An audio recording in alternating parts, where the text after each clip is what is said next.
Hello, Melbourne. I am so excited to be here. You guys are the sixth and the final stop on our national roadshow. And what better way to finish it with 300 people in our home city of Melbourne. Yay, so thank you so much for being here. Now let's face it, event management, it's hard work, right? It's voted as one of the most stressful jobs in the world. Are there anyone working within your company and you're alone in events? You're the only one who does events? Yeah, cool. And others, you're part of smaller teams? Well, don't worry, you're among friends today. Now, would you agree with me that within your company, your organisation, your bosses, your colleagues, no one really gets what we do? Yeah, nobody understands the time and the detail that goes into running a great event. So that's what my topic today is all about, the life of an event manager. I'm going to share with you my ninja tips to help make your lives just that little bit easier. So let's get into it. I promise to cover some quick ways to increase your sponsor and your contra partners at your next event.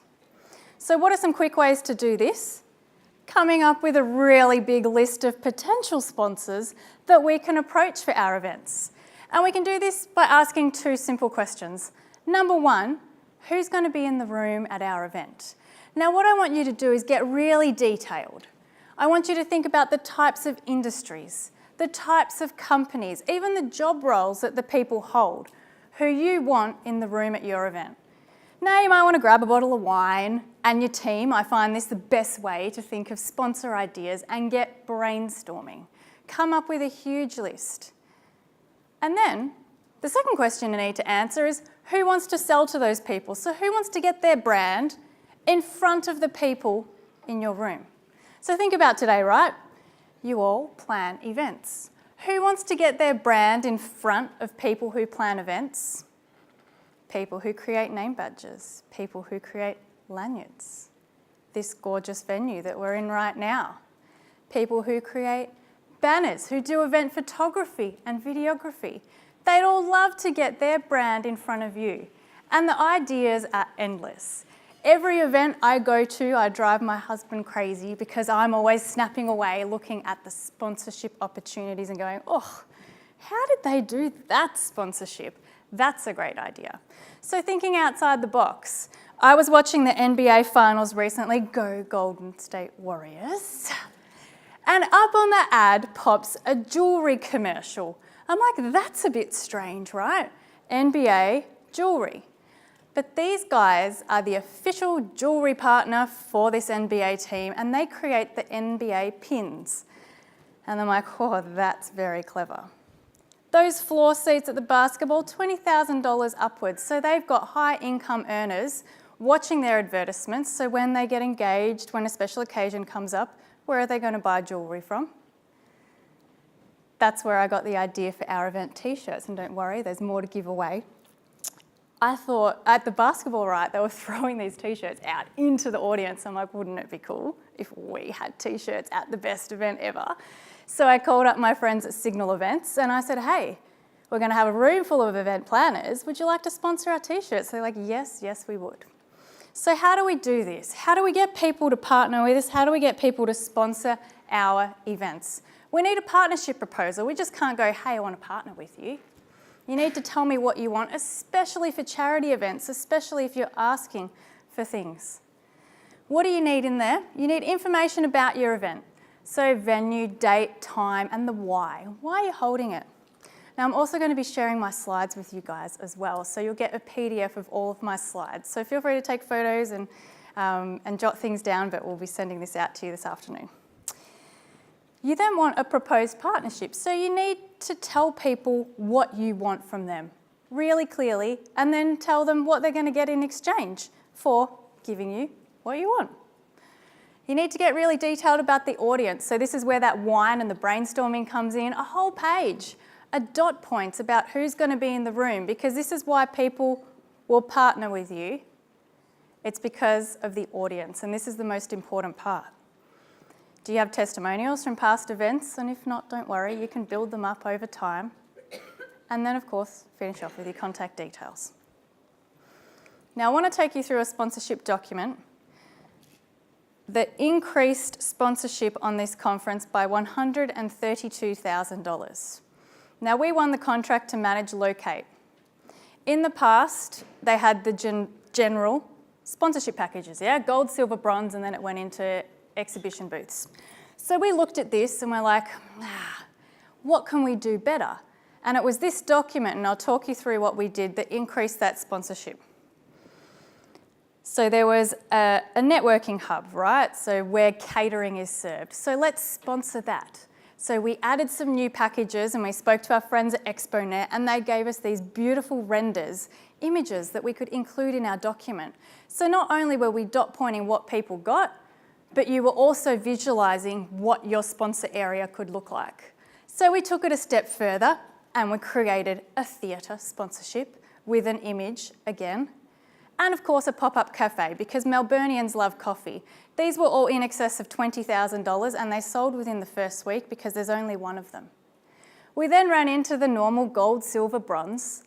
But the beautiful thing, and the thing that works so well for us, is we included images of a satchel, of a lanyard. Now we're an event, so we can visualise this kind of stuff, but maybe for the corporates who are sponsoring our conferences, they can't. You'll see here we added your logo here. So in our sponsorship documents, we use you language. It's not about us, it's not about we, it's about you who are going to sponsor. Your logo. Maximise your exposure, your brand. This needs to follow through on all of your marketing for your events as well. We had photos of the exhibition booths. Now you guys, we get this from the exhibition companies, right? Put it in your sponsor document so your sponsors can see what it looks like. And this is the kicker. For every dot point, every sponsor inclusion, we had an appendix. So a picture of what every dot point would look like at the event. So here's what your promo will look like on the event app. Here's what your logo will look like on stage. Here's what your logo will look like on a PowerPoint slide, in the conference brochure, down to what the table signs could be at the dinner. We, of course, had a floor plan and it was colour-coded with those major sponsor booths and our premium corner booths as well. And, of course, a matrix, easy reference matrix, including everything. So we covered all of the different personality types within this one document. You've got your quick reference guys, you've got your detail guys with all the dot points, and then you've got your visuals with all of those beautiful images. Now, we didn't have a salesperson. We didn't get on the phone and hard sell this conference. It was this one document that increased sponsorship by $132,000, I have no doubt.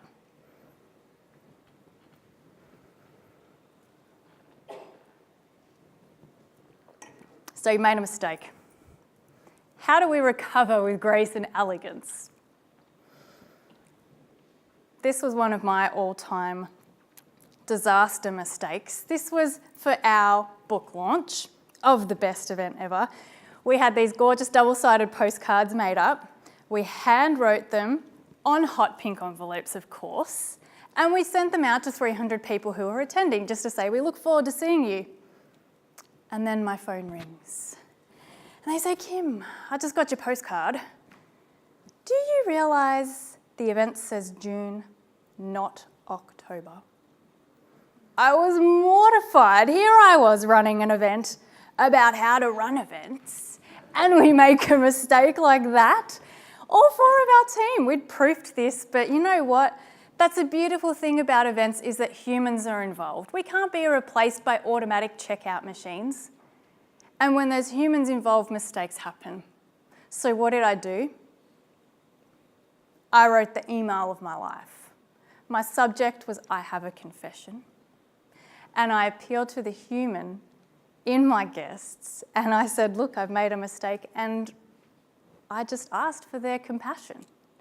Now I'm going to be sending you my confession email in our post-event email, so you can use this template and you can have a laugh, and definitely use it when you next make a mistake. I'd love to hear how you go. So what happened after I sent this email? I had it inpouring into my inbox of love and messages from people saying, oh my gosh, Kim, that was hilarious. I've made a mistake, and people telling me about theirs. And so You know, in reflection, it was the best thing that happened because I got to connect personally with each one of my guests. Now, of course, in events, the best way to recover with grace and elegance is that nobody even knew that anything happened at all. And that's why we're there, right, as the event managers, to be working behind the scenes to make sure everything runs smoothly. But sometimes things go wrong and sometimes things are out of our control. So what can we do to try and combat this? We arrive super early, even before you think you need to arrive. My alarm went off at 4 a.m. this morning because we were here making sure we had enough time to set. Follow up on everything to the point of being a stalker. Every supplier, the venue, like we're best friends now. But, you know, following up, hey, are you good? Like, yeah, Kim, we're fine. Everything's fine for tomorrow. The couriers, my little docket popped up, said your delivery's been delivered. I don't take that. I call the venue and go, have you got my red banner bag sitting in front of you? Follow up on everything. We have team radios, you know, the little Uniden things. I think we bought them online or from Officeworks for like $100. So we're all on radio to each other. It makes it so much easier to communicate with your team. And then prep your team. Tell them, you know, things are going to go wrong. This is events, but we're in it together. It's not just your single problem. How do we work with the venue? How do we work with the AV team to solve this problem? And always believe that there's a solution, because there usually is. This is one of my favourite topics. I'm going to tell you about event technology to make your job easier, especially if you don't have event software. And even if you do have event software, it doesn't do anything anyway, does it? So, stock images. Now, every event we have images and we need beautiful photos for our invitations. Here's a few places where you can get free, high resolution, royalty-free images. Pexels is one of my faves. Great search feature, kind of like Google. Stock Snap and Pixabay. Once you've got your beautiful image, you can drop it into PicMonkey. For free, you don't even have to sign in, so you can bring in your beautiful image, you can round a corner if you want, turn it into a Polaroid, add some text, and then download it. And PicMonkey's got a whole bunch of these editing features that you can use for free. Canva, anyone using Canva? Oh, a few of you, yay. So I'm loving Canva, and I have been for a while. You have to log in, but there's a whole bunch of free templates here. Now, a little while ago, they only had one that said event invitation, and now we have a whole category. Yay. This might look familiar. We created our invitation for the roadshow in Canva for free. Dropped in our sponsor logos.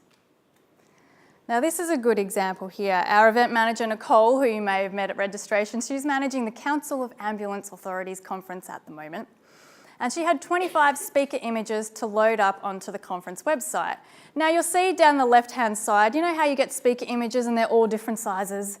Some are portraits, some are landscape, and then if you're trying to add them to a web page, you need them all to be one size so they sit nicely. So in 1 hour, Nicole brought in 25 speaker images into Canva, put them into round circles like this, brought them back out, uploaded them onto the event website, all sitting beautifully because they're all the same size in 1 hour, for free. 25 speaker photos and the whole speaker page set for the conference.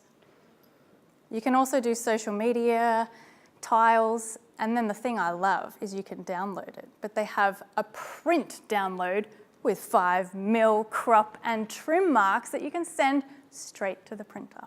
Amazing. Anyone using Fiverr? A couple, awesome. So for $5, you can get an event invitation designed if you like. You just type in your search.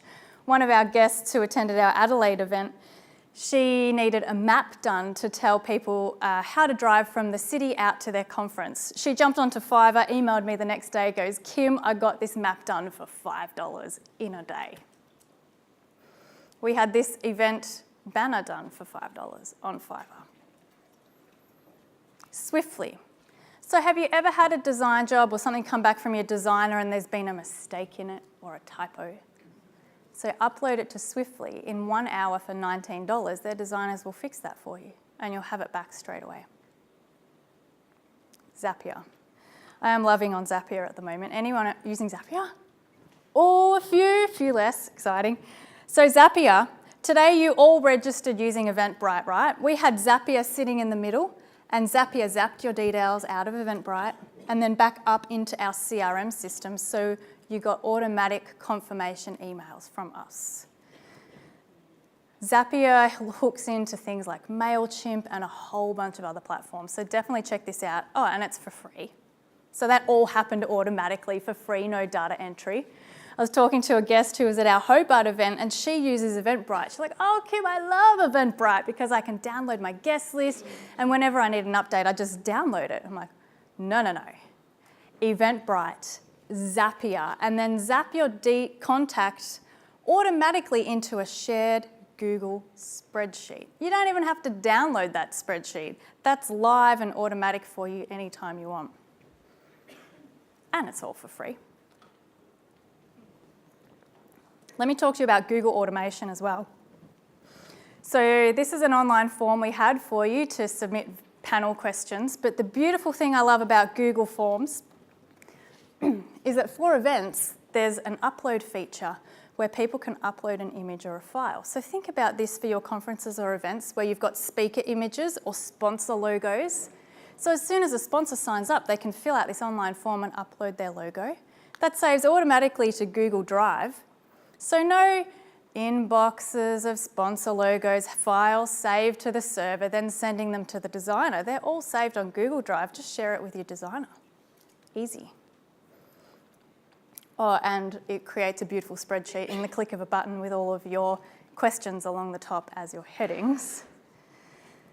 This is a spreadsheet I created for this roadshow. So we had all the different locations, we had MCs and speakers, 28 speakers across our roadshow. So what did I do? I created an online shared spreadsheet. Instead of me creating 28 individual speaker briefing documents with, this is your AV check time, this is when your lapel mic will be fitted, are you staying for lunch? Please upload your presentation here. One spreadsheet, and they inserted their bios straight in there, told me what microphone they would like. Saved me creating 28 documents, then emailing them, and then getting all of the bios, all of the presentations, and all of the information back into my inbox. I'm going to be sharing this spreadsheet with you in our post-event email as well, with all of our automation and our drop-down menus. So why aren't people RSVPing for your event? When we hold events, we're asking people to give up their time, and time's something that we just simply can't get any more of. And we're also asking people to give up money too when they attend our events. So what can stop someone from RSVPing when they receive your invitation? When you email it as a beautiful image, because it displays maybe like this. So unless you have a really enticing email subject, enticing them to want to right-click to download, your invitation might get deleted. So you can add a line of text maybe above that, really enticing them to want to right-click and download. I also believe that invitations need more than just speaker bios. So when we manage conferences and events, what do we see in the conference program and on the conference website? A speaker bio. To tell you the truth, I don't really care that much for a speaker bio. I want to know what I'm going to learn if I listen to that presentation. So here's a great question to ask each of your guest speakers. What are 5 things that people will learn as a result of listening to your presentation? And there you have it, 5 killer dot points you can put on your invitation that you didn't have to write. Here are my invitation must-haves. Date, include the day of the week. Don't make me look at my diary to figure out what day the 24th of July is. In that time, the phone might ring, my colleague might come over, and your invitation is gone. The time that registration starts, the time your event starts and your event finishes. The venue, and if you're in a big one, the room name, and be really specific. The address you would have seen today, I think we said something like along Swan Street where the Yarra River crosses, giving you a visual of where this venue is before you've even RSVP'd for our event. Catering, tell me whether I'm going to be fed or whether I have to smash some sushi on my way to your event because I have to eat every 3 hours. Tell me about the parking. Is there parking and what does it cost? How can I RSVP, and then is there a cost for your event? I love this section 2 that says who should attend. A who should attend a section. Who should attend section? As people are reading this, they're like, oh yeah, that's me. And they keep reading because it's relevant. I promised to share some on-site event management etiquette tips, and I've got 2 for you. Number 1 is it's always better to be the one who smiled. Now, to explain this, I'll tell a story, and it was when I was starting my career in events, I helped another event manager with an event in Brisbane. And everything was going fine, but I walked into the room and I saw her screaming at the venue manager. Unfortunately for her, she did this in front of the entire venue's team. So the venue team saw their manager get screamed at, and I don't even know to this day what it was about. But then I saw the demise of her event, right? So after that, the team didn't really want to work for this person that had screamed so horribly at their manager. Service was a little slow, service was a little sloppy. Things weren't getting done because they weren't happy with the way their manager had been treated. They started coming to me to ask questions, and that's when I saw the value in the team, everybody working together, every supplier, your venue, your team is all part of it. And it's definitely better to be the one who people want to work with, right? Who people go, yeah, they were great to work with, we want them back. And secondly, I want to know if you're a duck or a cut snake. Now, my darling man Luke, he grew up in country Victoria, and he has a lot of sayings that I just don't understand as a city person. And one day he says to me, Kim, you're running around like a cut snake. And I'm like, hang on a second, what is a cut snake? So apparently when you cut a snake, poor snake, its parts move independently but are directionless. Now, when you're on site managing an event, you certainly don't want your parts to be moving independently and directionless, do we? We don't want to be cut snakes, we want to be the duck. So you know the duck that's calm and happy, smiling, nothing's too much trouble. But underneath that surface, the little duck legs, they're paddling like crazy sometimes. And that's us event managers behind the scenes. So to finish, I want to just share an idea with you. I've called it Run Events, Connect People, Change Lives. And it involves all of us, and I'll share a story. It's actually my story of how I started the business, which was kind of by default. So I left school. I studied arts science because that's what you do when you don't know what you want to do. I fainted during a rat dissection and thought maybe a new career is in order. So I was talking to a girl I worked with at my uni job, and she says to me, Kim, I'm studying event management. I was like, shut the front door. Does that exist? Can I do that? Is that a career? That's me. I was born to be an event manager. So I enrolled in Holmes Glen, got my first job in events, and I was there for 12 months. But I had to leave my beautiful job because I got really sick with chronic fatigue. I ended up in bed for another 12 months. My beautiful mum, who you may have met at registration this morning, she took me to every single type of doctor you could even imagine. And I started to feel a little bit better, but I wasn't reliable for full-time work back in this industry. So what did I do? I thought, well, I can manage a couple of small events on my own. So I made a business card. I got a laptop on finance. I slept during the day, went to networking events at night, told people I was an event manager. And 13 years later, here we are. Crazy, right? The reason I tell you this story is it was a recent business event that I attended that changed my life. Now, up until a few months ago, I'd been really struggling with my energy again. I guess I say that chronic fatigue never really left me. I manage it. I have intravenous vitamin C and B12 shots. And it was at this event where I got talking to this lady about health, and she referred me to her chiropractor who studies kinesiology, muscle testing. And after a few sessions with him, he says to me, Kim, I think you have a gene mutation. I'm like, that sounds lovely. Just add it to my medical list.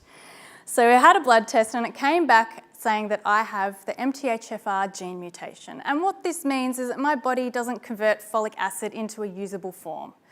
Now, folic acid is used in a bunch of metabolic processes, mainly for general health and energy.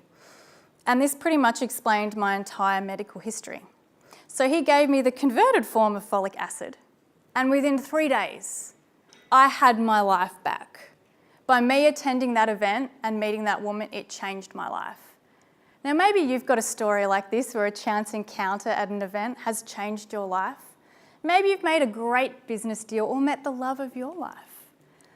I want you to know that running events is more than just booking a venue and organising catering. What we do matters. And as the world becomes more and more digitally connected, what we're doing, like right here today, connecting humans, face to face, it's going to be our industry and our skills that bring people together that are going to be vital in the world moving forward.